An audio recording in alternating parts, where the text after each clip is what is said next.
ہم سب یہ کہتے ہیں کہ رازق رب ہے، زندگی اور موت صرف اور صرف رب کے ہاتھ میں ہے، عزت اور ذلت رب کے ہاتھ میں ہے، نقصان پہنچانا فائدہ پہنچانا سب رب کے حکم سے ہے۔ ہم یہ زبان سے کہتے ہیں، دل میں شاید ہماری اس طرح سے پختگی نہیں ہے اس یقین میں۔ آپ نے مختلف کتابوں میں فقیروں کے درویشوں کے قصے پڑھے ہوں گے کہ وہ بادشاہ کے دربار میں جا کے کھلے عام بڑی تلخ باتیں کہہ دیا کرتے تھے، بادشاہ کو پوائنٹ آؤٹ کر دیتے تھے،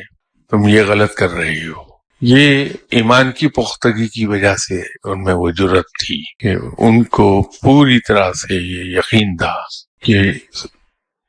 سب چیزوں کا مالک میرا رب ہے اور وہ آل ٹائم پاورفل ہے، اس سے بڑھ کر طاقتور کوئی نہیں، تو میں اگر حق کی بات کروں گا تو میرا رب میرے ساتھ ہوگا۔